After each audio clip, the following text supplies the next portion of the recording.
offseason is here. Hello and welcome to another edition of the PHNX D-backs podcast right here on PHNX. My name is Derek Montilla. Of course, I am your mayor of PHNX. This guy is my vice mayor. He's also your thunderstick, the one and only Jesse Friedman. No more baseball, Derek. It's terrible. We hate it. We don't like it. We only have a little bit of fall baseball left. We do have a little bit of fall like baseball. That. We want more of that. We need more of that. But of course, this show is brought to you by the fine folks at the DraftKings Sportsbook app, America's top-rated sportsbook app. Hello to our friend Charles Woodall-Pike. It was great to see you, my friend, this weekend out on left field at Sloan Park for the Arizona Fall League. Charles is a true PHNX faithful. Oh, he's the best. He is. I need to know if you actually watch any other shows or any other programs. I don't think he has PHNX any time. I think Charles just consumes all PHNX content, and somehow he's content with that and doesn't feel like he needs any other entertainment in his life. What else do you need? I like to think we're entertaining enough out here so that you don't really need anything else. Spend the rest in of your the life, time with your family. You know, we're not on all the time, right? There's some times where we're not on. And speaking of that, once the Arizona Fall League season ends, actually next week, we are going to return to our 1 p.m. time slot. So we hope that makes it easier for some of you guys to catch us. Look for us then next week. So that's where we will be. But of course, that we're not talking about next week. We're talking about this week because it was opt-out season yesterday. We got the remaining free agencies for Major League Baseball. The list contained an Arizona Diamondback this time. Arizona Diamondbacks pitcher Zach Davies has opted out as expected and will become a free agent, or technically has become a free agent. This will be one of the most robust free agency seasons that we've seen, right, Jesse? A lot of big names on the market versus like what we saw last offseason. I mean, Aaron Judge and Jacob deGrom opted out, and there's some big names out there, right? So yeah, I think it's going to be fun. It's going to be a fun winter. It should be much better than last year for a number of reasons, not the least of which is that we don't anticipate a lockout happening this offseason, which should make the offseason substantially more interesting. Why would you even put that out there in the universe? Of course we're not expecting that. I don't know, because what was it, 11 months ago, the baseball universe shut down. And I don't know. Now that it's over, we can look back and say hey, I'm glad we're not in that situation anymore. Very true. That's very true. But yeah, it should be a fun offseason. No surprises with Zach Davies opting out.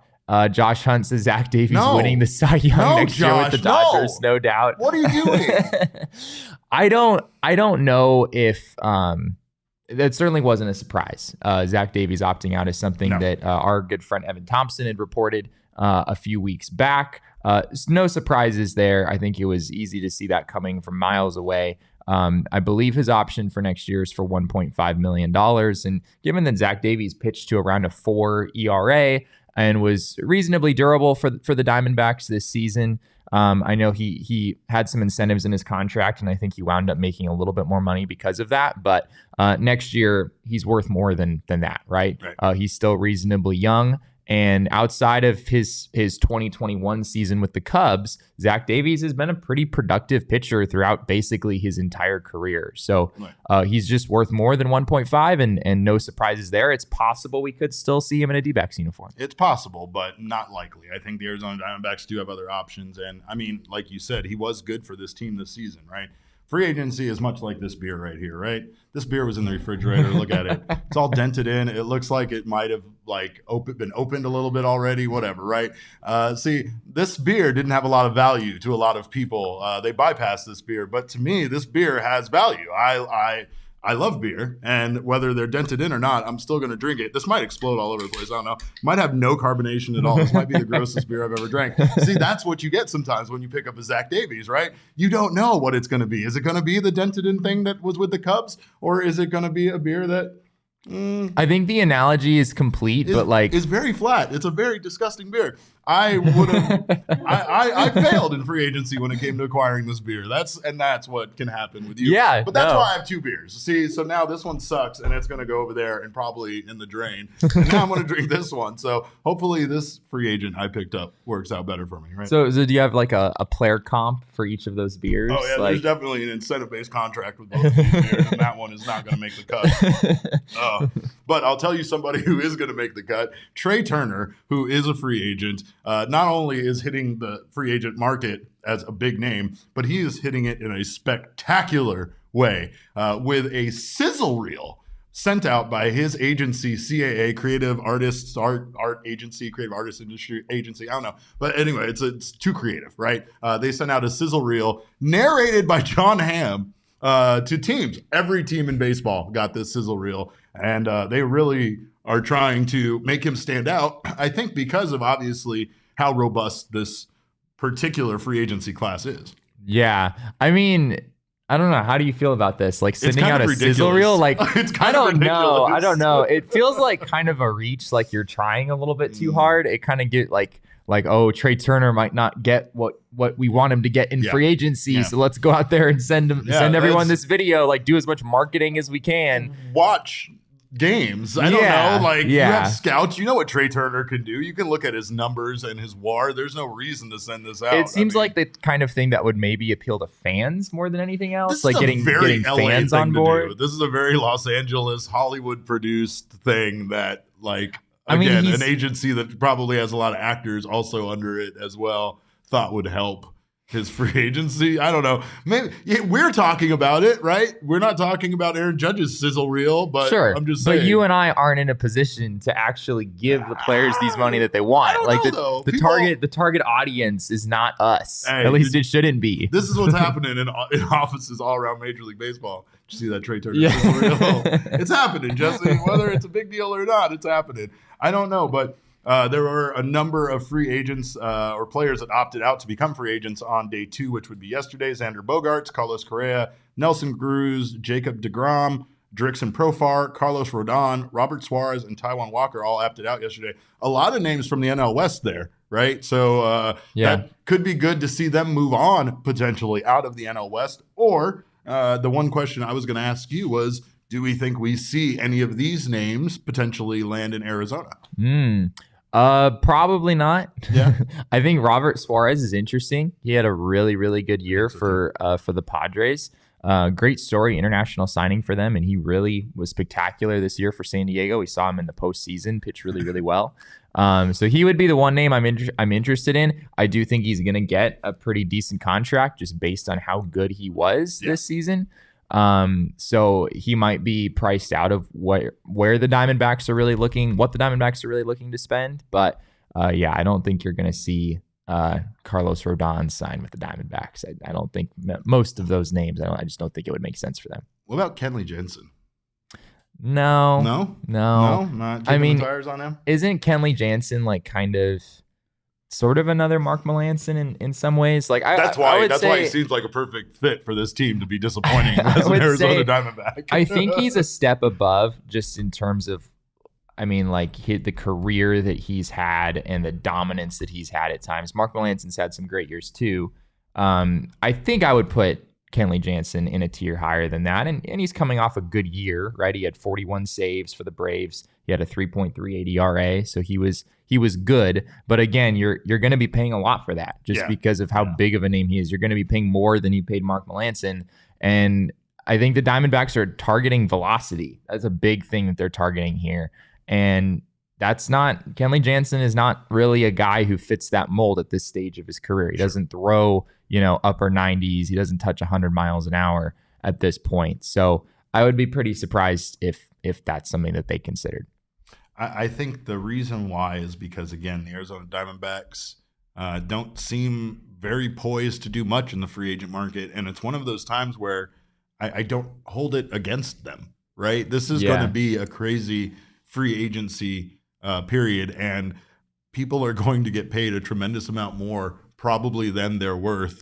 That's what free agency is, right? No, but especially this year, because, there's going to be teams that are going to have money set aside to try to win over a big name free agent. Yeah. They're inevitably not going to get that person to sign. And then they're just going to want to outbid somebody for one of the top free agents. It's just the way, like you said, it's the way it goes every year. But I don't want the Diamondbacks to get caught up in that, because I don't feel like 2023 is necessarily their season to add that big name and get over that hump. Sure. I still feel like 2024 might line up a little bit better, or 2025, of course, as we've discussed, is their World Series season. Brett Lee Johnson is convinced 2025 World Series champion Arizona Diamondbacks. He's not wrong about that. But it does it does go back to the old thing of like, if you're not going to contend, why spend a ton of money on somebody, especially like, bring on another contract the size of Madison Bumgarner's on when you're not ready to be at that point yet. That's just entirely out of the question. The Diamondbacks aren't going to give someone a 4 or 5 year contract. There's just no way that happens. It was interesting. It's not the winter meetings yet, but the GM meetings are happening right now, I believe in Las Vegas. And Nick Pecoro over at the Arizona Republic wrote a story earlier. He talked with Mike Hazen about some of his thoughts going into that. I think that story published earlier today. And Mike Hazen said a lot of the same things that we've already heard. So there wasn't necessarily a whole lot of new information, but he said that he kind of feels like he wants to win, right? Like Mike Hazen is really tired of losing. He said on the last day of media availability that he wants to not be the young team. He doesn't just want to be the young team. He wants to be the winning team. And so at this stage, the Diamondbacks are in a position where they want to take that next step. But it seems like Mike Hazen is also kind of pulling back and saying like, yes, I'm deep down, I want to be aggressive this offseason, but I also know that can be hurtful at times. He pointed specifically to when the Diamondbacks went and got Starling Marte and traded 2 very good prospects at the time in Leo Verpeguero and Brennan Malone, who are still pretty decent prospects at this point. And it didn't really work out for the D-backs in some ways. Starling Marte was a great player, but the Diamondbacks wound up not being nearly as good as they thought they were going to be. And then they traded Starling Marte for penny on the dollars after that. So I think Mike Hazen does want to be aggressive. And from what he said, it sounds like he's going to go in with an aggressive mindset, but he also is wary of some of the mistakes that have been made in the past, not just in his regime, but the Diamondbacks franchise as a whole has this narrative of like pushing in the chips a little bit too much at times when the team wasn't really ready. So we'll have to see what the approach looks like. Michael said, also have to feel like Mike Hazen is thinking like a man with his job on the line. No, I don't know. I don't think so. I don't think so. I also don't think that that's a priority to him at this point. I mean, I think Mike Hazen has had a tremendously hard year. He's probably dealt with probably the most difficult year of his entire life. So I doubt at this point that, feeling like his job was on the line is something that's going to make him, I guess, do something desperate to win or do something that's going to like swing for the fences as far as a free agency acquisition or something like that. So, but I don't know. Ben said earlier in the comments, what do we feel about Tyler Anderson? I feel like he's kind of underrated. Tyler Anderson's an incredible pitcher. And I don't think that the Dodgers are going to let him go very easily either. But I mean, he's going to get paid. He's going to get paid after the season matter he what. just had. Yeah. I don't know. I honestly wouldn't be surprised if the Dodgers let him go. In some ways, that's kind of part of their approach is like go get guys on the cheap. And then once they become free agents, then potentially let them walk. Yeah. We'll have to see what happens there. But going back to Hazen, I do think he's like, I don't think there's much leash left. Like, I don't want to make it sound like Mike Hazen is, has done such a good job that there's no way that the Diamondbacks would possibly consider moving on from him in the next year or two. I don't think he's at that point. No. He said earlier during the season that we don't have any mulligans left, talking about him and Torey Lovello, them kind of being this GM manager duo that came into the organization back in 2016. So I don't want to make it sound like Mike Hazen's job is super, super safe, but I also don't think it's like, win 85 games next year or you're out. I think the D-backs are too well positioned for the future. They have too many young assets to possibly look at this organization as like an all-out failure right now. We were just talking yesterday about the D-backs being like possibly the most promising franchise in Arizona sports right now, just because of how bright the future is and how exciting some of their young players are.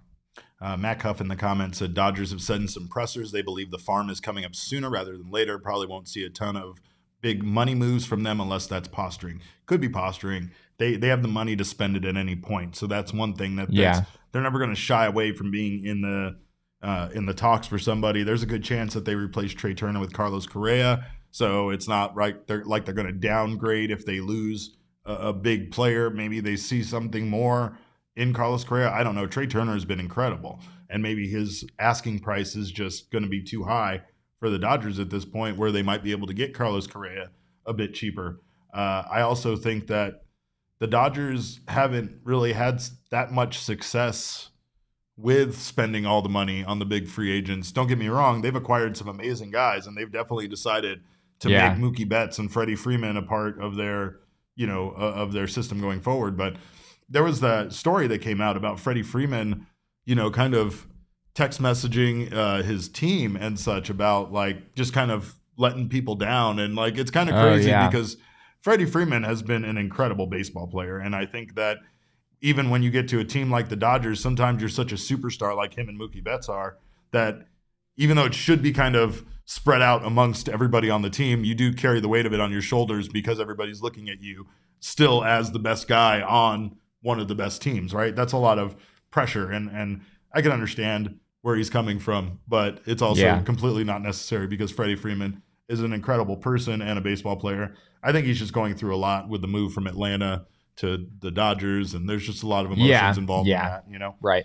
But of course, this guy next to me is going to keep you updated on all of the free agency goings-ons with the Arizona Diamondbacks. Can I give a little article preview? Please do. Yeah. I'd love that. I spoke with Jordan Lawler yesterday. That's right. You had a lovely in an interview with him. I did, and you won't find this interview anywhere else. So that should be up today or tomorrow. So be on the lookout for that. There you go. Get that. If you don't have a membership already, go get a membership over at gophnx.com.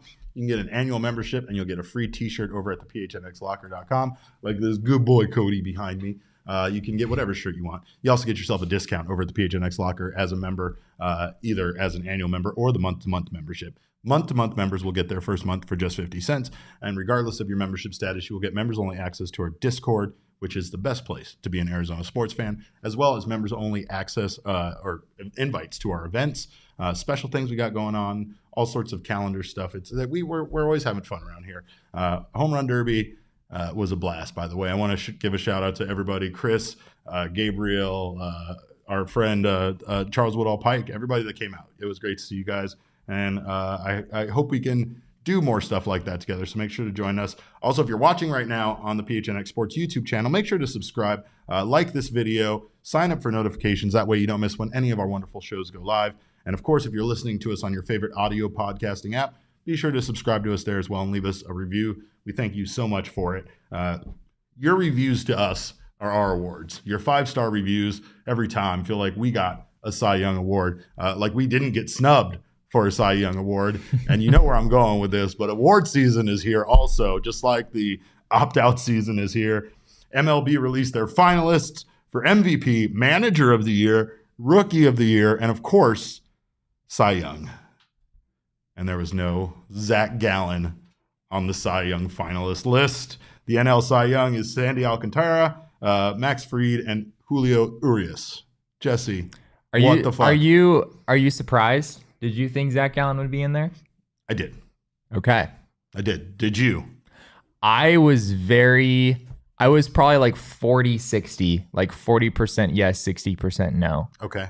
Because the competition is just really good. So good. Sandy Alcantara is going to win. There's no question about that. But the 2 to 5 range in the Cy Young situation in the National League is just like, it's almost a matter of like personal preference. And looking at the numbers, I see like there are cases to be made for Zac Gallen to be second or third. But I have a hard time saying he should have been second or third necessarily. No. I didn't think he was going to win it either, and that's the bigger problem. He definitely wasn't going to win. It's like really just like being mad about not being invited to the parade, to the party. Yeah, there is something about being a finalist. Yeah, that's like you're in the top 3. And like you said, I can't be mad about the other finalists because they're all excellent pitchers. They're all well qualified to be there, and to be honest, they all finished higher than Zac Gallen in a lot of categories. So it's not like Zac Gallen finished in 4th just outside of those 3 guys. There's only 3 finalists announced, but it's just still frustrating. However, there's a silver lining to this cloud. Oh. That is that without him being a finalist, Zac Gallen's value remains just a little bit lower. That's than you're saying what Brian just said? Yeah, where is Hopefully he? that lowers Gallen's price. Brian, you and me, buddy. That's exactly where I was at. You think that like Scott Boras is gonna like ease off in contract negotiations? Because you're right. He didn't finish a Cy Young finalist. We'll back off another few million per year. I do not think Scott Boras will ever back off of anything in his life, right? But it's like, if Scott Boras is shooting a gun at you, wouldn't you rather he had 5 bullets instead of 6? I'm just saying. It's just one less thing. It's one less bullet in the chamber. That's one of the best analogies I think you've ever made. I'm saying. I mean, Scott Boras is a very good shot, so you're dead anyway. But it doesn't matter. I'm just saying.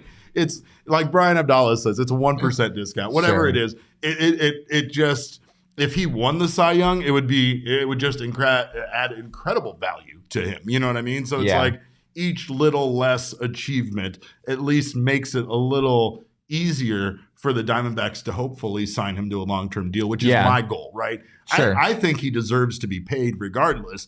I just think the higher that his value goes, the less likely it is that the Diamondbacks are the team that give him that big contract. Yeah, that's fair. Yeah, I mean, looking at the numbers, like we said, Sandy Alcantara is the clear front runner here. I mean, he had a 2.28 ERA, and he threw almost 229 innings, which just blows everyone else completely away. Right. Julio Urias led the National League in ERA. He had a 2.16 ERA when all was said and done. God, he had for the most part, didn't he have like a sub-1 ERA for a while, or like right around? He was so good down the stretch of the season. So when I wrote an article about Zac Gallen's Cy Young chances, I kind of had Urias on the periphery of the conversation. This was like a month before the season ended, and then Urias just like shoved the rest of the year. I mean, he like hardly gave up a run in his last few starts. And yeah, I mean, Zac Gallen at 2.54 ERA is really good, but it is higher than Fried, Alcantara, and Urias. But yeah, Urias had such a low ERA. You can't really make a case he shouldn't be in there. I think everybody thinks Sandy Alcantara is like far and away the favorite, right? But Alcantara is the favorite. Urias had a 2.16 ERA. He's got to be in there, right? He led the league in ERA plus. And then Max Fried, if you do like a number by number comparison with Zac Gallen, he just inches out Zac Gallen. Yeah. And like not by much, but just like by a little bit in almost everything. Yeah. And so I think Ben hit the one category that Zac Gallen still had the lowest whip and a better batting average. Right. Yeah. That's the argument you're making. He doesn't walk and he doesn't give up too many hits. You know? Right. That's the argument for Gallen, but at the end of the day, that's just two metrics, right? And if you do a more wholesome comparison, I think it's justified that Max Fried finishes ahead of him just by a little bit. The wildest thing for me is if you remove about 5 innings of Zac Gallen's season, his numbers probably like plummet, and he puts him right in the category for one of the best pitchers, right? There were just a couple of games. Like if you remove the bad stuff. I'm just saying, because there were, and most of them were just like the end of an outing, right? You know, where he was, some of those crooked numbers, perfect so long up until the 6th or the 5th, right? Those, and I'm not trying to say anything. It's much like the Diamondbacks season, right? If there were some bullpen losses you could take out, this season, the complexion of the season is completely different, right? Sure. You talk about 40 losses by the bullpen. You take 10 of those and add them to wins, and this Diamondback season is incredible by comparison, right? Gallen had a couple of those outings that really made his ERA go up. Really where a lot of the bad numbers are just compounded to a very few amount of innings that he actually pitched. So let's just pretend that May 24th didn't happen. So he pitched 5 1/3 innings. He gave up 6 runs against the Royals. Let's just nix that one. Okay. Is that sort of what you're saying? Let's just pretend. Let's just. I was talking take his worst outing. And I was talking about it didn't exist. Did the 5 runs all get charged to him in the 6th inning? Is that what you're talking about? No, okay. 3 runs in the 6th inning. All but you're right. There were a lot of starts for him throughout the year where it was like so good for 5 innings, and then like the 6th inning, things fell apart, right? Yeah, if he'd been able to avoid a couple of those, it could have been different. Got better as the season went on, which is encouraging, right? That's what you want to see, is his ability to last longer and also not fall apart there at the end of his outing, right? But I'm just saying, numbers wise, there were a lot of runs given up in the 6th inning by Zac Gallen in a lot of his outings this season. If you removed, it would be completely, yeah, wildly different. Like the fact that we're even talking about this, like a year ago, Zac Gallen had an ERA over 4 and was on the injured list 3 times. And you know, everyone's hoping Brent Strom can kind of help him get back on track. And boy, my goodness, did that happen? Boy, right? did he. That big folder full of Zac Gallen facts that he brought with him to that first meeting ended up paying off. That's really the takeaway here at the end of the day. I know it's disappointing not to see him being a finalist, and there are still viable cases to be made that maybe he should have been. Not that particularly convinced me personally, but yeah, the point is the man had an insanely good season, and he's one of the best pitchers in the National League. He's one of the best pitchers in baseball. The Diamondbacks have him for 3 more years at least, and they need to make the most of it because they haven't had a pitcher of his caliber in a while. Like, he might be better than what Zach Greinke was when Greinke was here during his best years. So it's a great development for the Diamondbacks, no matter what way you look at it. As a matter of fact, these 2 beers are an excellent metaphor for the outing, here we go. For Zac Gallen outing, right? Like, I'm almost done with this beer, right? But we're not done with the show yet, and I want to drink more beer. And I know I have to go to the bullpen here, but I already know this beer sucks, Jesse. I know that. I've tried this beer before. I did earlier in the show. I know it's going to suck, but I'm still going to drink it. The Cardinals, by the way, you want to talk about embarrassment of riches, have not one, but 2 MVP finalists for the National League MVP. Both Paul Goldschmidt, who you may know, and Nolan Arenado, who I definitely know you know, are finalists for the MVP. Is that just completely unfair, Jesse? Is it unreasonably unfair? It's pretty impressive. I mean, and Arenado re-signed with the Cardinals, so that's another thing. Yeah, too. He opted in. It's pretty wild what the Cardinals have going on at first base and third base right now. Yeah. Like their corner infielders are insane. No other team in the league can even remotely compare with what they have going on there. So I don't know who's going to win this. I think Paul Goldschmidt probably still has the upper hand here. What did Josh say? Josh said, imagine Derek being a math teacher and he just used an entire pallet of beer cans as his lesson. I would. All right. Go ahead. That's why my former employer won't be hiring you anytime soon. I applied anyway. Yeah. I want to say that Paul Goldschmidt is still the front runner here, but it's not by much. According to Fangraphs, wins above replacement, Nolan Arenado has Goldie slightly. He has 7.3 to Goldschmidt 7.1. Manny Machado actually leads the National League with 7.4. He's certainly in this race as well. I think ultimately Goldie's offensive numbers will carry him to the victory. Manny Machado and Nolan Arenado are getting a lot of that wins above replacement value from their defense and from positional adjustments of being, third baseman rather than first baseman. But it's really close. I mean, you could make a case for any of these guys, really.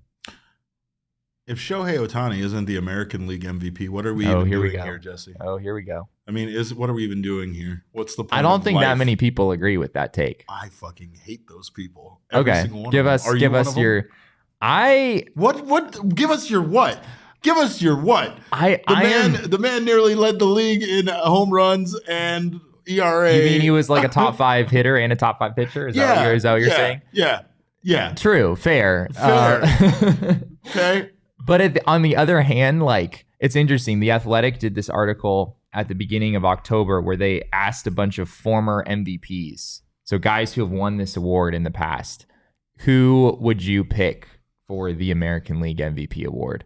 Almost all of them say Aaron Judge. No. Almost all of them. No. And I agree. It's wild, right?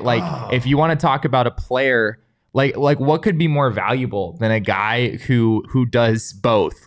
Who is not only a top 5 pitcher, but is also a top 5 hitter, arguably.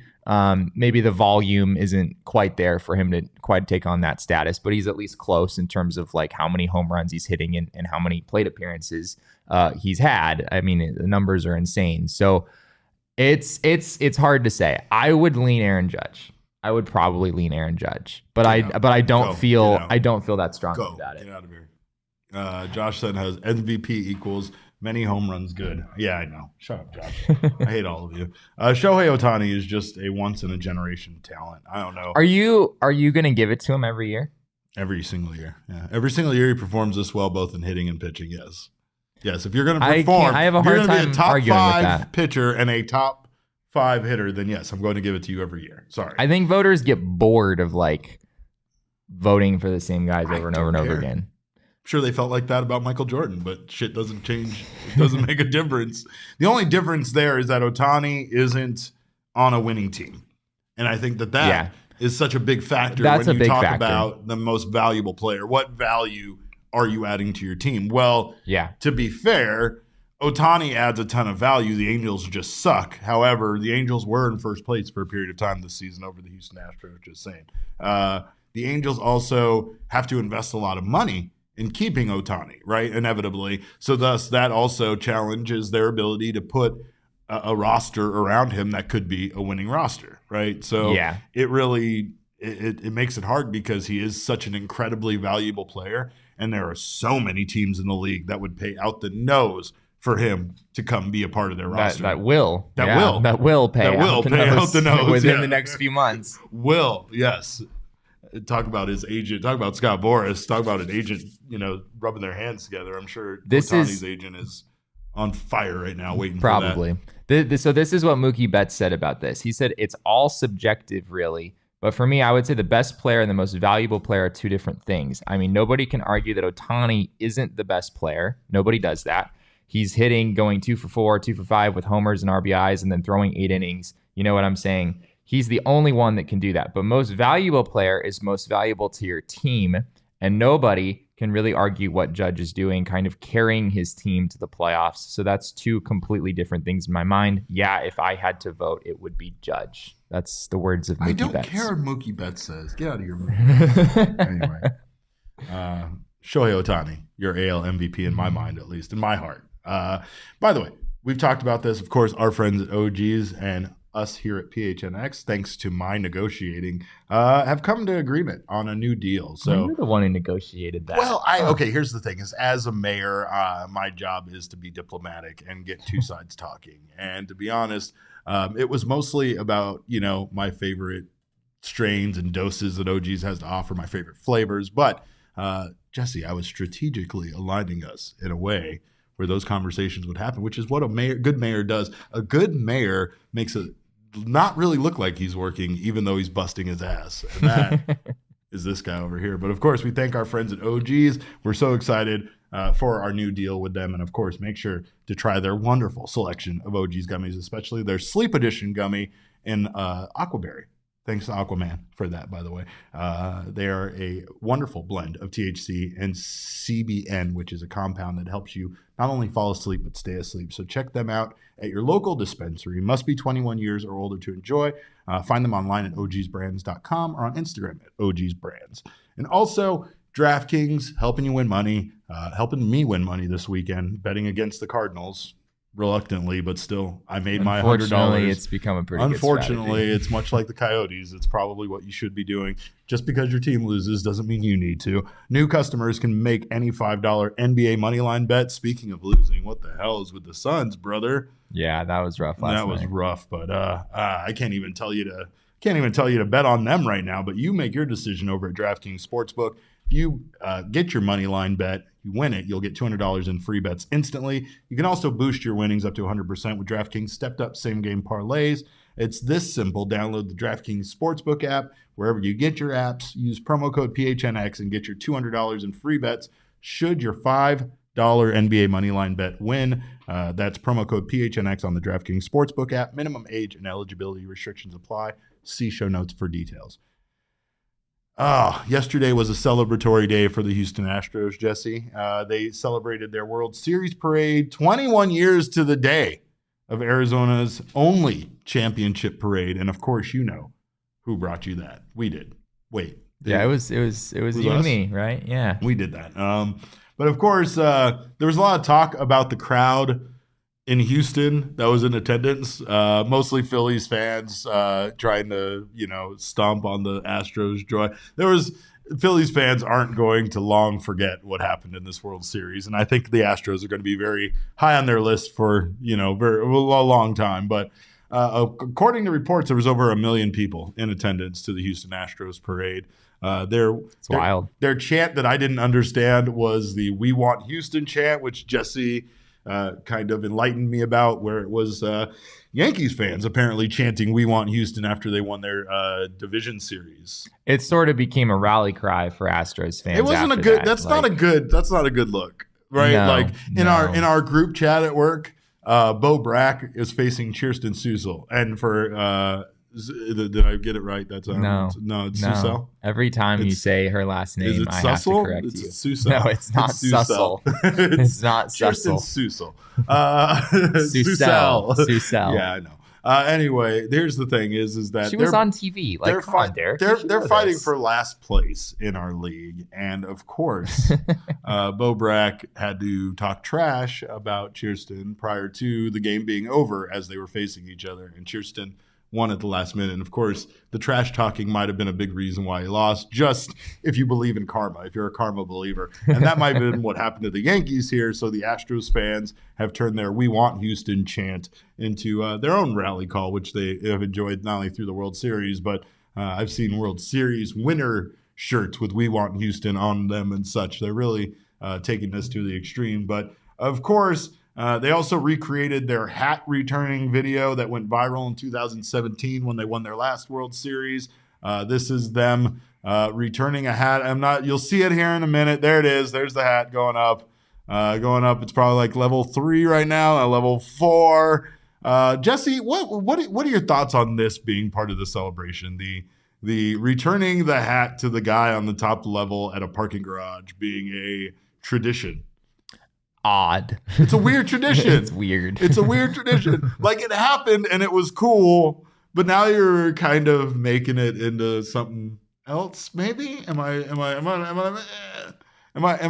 raining on people's parade literally right now with this? Wait, so explain this again to me. What exactly is happening? So in the 2017 World Series, a man that was up on the higher level dropped his hat down, and the fans, which are all united because they're all Houston Astros fans, right, and they're having themselves a good time, decided to help return the man's hat by throwing it up level to level until it reached that person back on the top level. So thus, in this video, what you are seeing is a recreation of that event. They did it again in honor of that, and they'll do it every World Series, I guess. It sounds like potentially dangerous, like you kind of like leaning out in a part, like on the 7th floor of an parking complex, like trying to catch the hat. I hope nobody falls over. Raining on their parade. Oh my God! Well, you're on safety OSHA violations with this. I don't know. It just seems like I would be awfully cautious if I were doing that. I would definitely be watching. Jesse, I would not be up there. You're just tossing it up and catching it. You're just leaning over and catching it.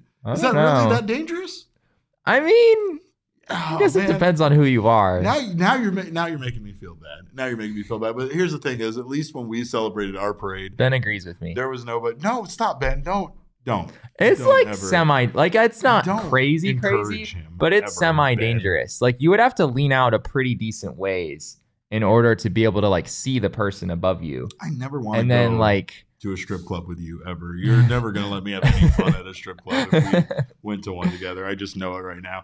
Of course, here we did say that, of course, this parade took place 21 years to the day of Arizona's only championship parade. God, I hate saying that. Wasn't it like, obviously I was way too young to actually be present for this moment. Wasn't it like really hot outside? It was, yeah, it was very hot. Yes, it was tremendously Even though it was hot, November, yeah. I remember people have told me about it being like 100 degrees or something ridiculous that day. Past weekend, it was like 60 degrees, and apparently a year ago today, it was like 96. So yes, it can be very hot still in November, and it was on this day. There were a lot of people downtown, Jesse. Yeah. That is a lot of people on Jefferson, and I love seeing that. That's not First Friday, by the way, you guys. That's actually a shot of the World Series parade, believe it or not, even though the two events look very similar. This was an incredible showing by Arizona sports fans, and honestly, one of my biggest regrets was not attending this parade. I did not go. I had work, and I tried everything I could to get out of it, and my boss who was a veterinarian and an evil Disney villain. Absolutely. And you know what the wildest thing is? We had season fucking tickets together, me and that guy, and he still didn't let me go to the parade. You would think that he'd let somebody go to the parade. I know people like kind of joke about that a lot, like their sports teams, you know, writing letters on social media that you can give to your employer. Houston closed schools. They closed the schools yesterday so the kids could tell them this out. That's what you fucking do. You close the schools. If you win a championship in any of the like major American sports, that's what you do. That's what you do. Nobody has to work. Nobody has to go to school. That's the way that it should be. Josh Hunt says, I tried going, but I wasn't born yet, unfortunately. Get him the fuck out of here. Can we boot him from the chat, Leah? I don't want to hear any more of this talk of not. I did not realize Josh was that young. I'm shook. I didn't either. And he wasn't born for the 2001? I mean, I was 5, to be fair, and I didn't live in Arizona. How old are you, Josh? I don't believe you. I want to see your ID. Josh, is he like in high school? Are you? What are you? What are you? Well, he would have to be 21 or younger now. Yeah, he's a baby. All right. Well, I don't believe that because I'm pretty sure I've had shots with that guy, but I could be wrong about that. Of course, I don't want to say that publicly now because I have no idea how old he is. Over 300,000 fans were in attendance to that parade, by the way. The Phoenix Fire Department actually named a fire truck the big unit that day. Yeah, and that's great. That it permanently stuck, by the way. It wasn't just like a one-day thing. That fire engine was forever known as the big unit, and Randy Johnson did ride on it in the parade. But I guess my unfortunate question is how long until we get to feel this feeling again? How long until we're out there in the streets right outside of this office, Jesse, throwing streamers and celebrating and naming fire trucks all the tools? Oh, see, Josh doesn't even know how old he is. Josh, boot Josh from the chat. I'm tired of this. He's 27. But yeah, Josh, you were definitely alive for the World Series parade. If you're Jesse over here, come on. But okay, how long do you think? And do you think that the Diamondbacks will be the team that brings us? You haven't answered my question. Are we naming the fire truck all the tools? Is that what we would name it? No. The fire truck would probably need like the milkman or something like that, right? Okay, right. I'm getting a Zac Gallen leading us to victory kind of vibe. Sure, You know, fair enough. Maybe the Young King. I'd like a fire truck named the Young King. The RISP King. The RISP King. Championship season, SZN. SZN. There you go. Yeah. I like it. Okay, I'll actually answer your question. Okay, well, how long until we have a parade? And will it be the D-backs bringing it to us? Oh, you're talking just Arizona sports. Arizona sports parade. Will it be the Suns bringing it to us? I think it's generally like, I don't know. I think the Suns is the safest bet right now because the Suns were in the NBA Finals 2 years ago, and had they not flopped in horrific fashion a year ago, they probably should have been again. And this year, they're still a pretty darn good team. Hold on. Ben says these names are terrible, Derek. I'm sorry. You know what? I don't like the name Ben. How do you feel about that? Sorry. Anyway, go ahead. It's so needlessly rude. Is it? Yeah, but he says Suns are more likely. Yeah, I agree. Yeah, like you're going to... Even though I personally, and this pains me to say, I don't think the Suns are going to win a championship in the next few years. I don't think it's going to happen. So, but at the same time, I still have to bet on the Suns as being more likely than a team like the Diamondbacks that as of right now is still only, coming off a 74-win season, right? Like they're not exactly getting warm when it comes to championship aspirations at this point. So it's an impossible question to answer, frankly. But if I have to, if you're pointing a gun to my head and saying I have to pick a team, it would be the Suns. Yeah. All right. There you go. Yeah. Hey, luckily it's Scott Boris's gun in it. It only has 5 bullets instead of 6. Remember that. Shout out to our friends at Four Peaks, of course. I'm drinking all of these beers, whether they're dented in and have no carbonation or not. But that's not Four Peaks' fault. I'm blaming someone around this fucking office. Yeah, yeah, that's for sure. Should we add that to the list of the unwritten rules? The unwritten rules. Don't of fucking the PHNX crack a beer office. just a little bit and then put it back in the fridge. Once you've done that, you have to drink it, and them's the rules. Was it not sealed? Let's not worry about that. Okay. Let's not worry about if it was sealed or not, because maybe it wasn't. Maybe I'm just drinking an unsealed beer that someone opened and put back in the fridge. I don't know, Jesse, but I would never blame Four Peaks because they give us the wonderful Joy Bus Wow Wheat and all their variety.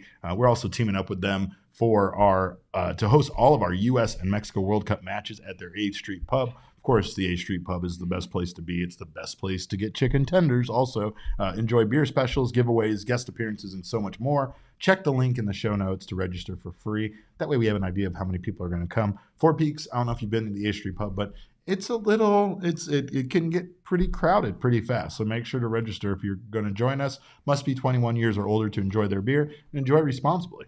Also, shout out to our friends Underdog Fantasy. If you haven't downloaded that app, make sure to grab it. Underdog Fantasy is bringing you all of the fantasy pick'em plays and fantasy draft. You can do with your friends. You can do with all sorts of people. You can make yourself some money too. Use your knowledge, just like I did. Win yourself $1,000 by picking higher or lower on individual performances over at Underdog Fantasy, and you could turn yourself into an overdog, as Jesse would say. Hey, Jesse likes that. It's a stupid. I shouldn't encourage him either. It's a word. It's in the dictionary. Oh, I don't believe we did this while you were out. Actually, it was me and Jacob, and I showed him. We put it on the screen. It's actually in the dictionary. I have screenshots. Yeah, dictionary.com. Merriam-Webster also confirms overdog is in fact a word, even if I'm the only person that uses it. He's the only person I've ever heard come out of his mouth. But of course, don't look for overdog. Look for Underdog Fantasy, and you can search in the App Store or click the link in the show notes.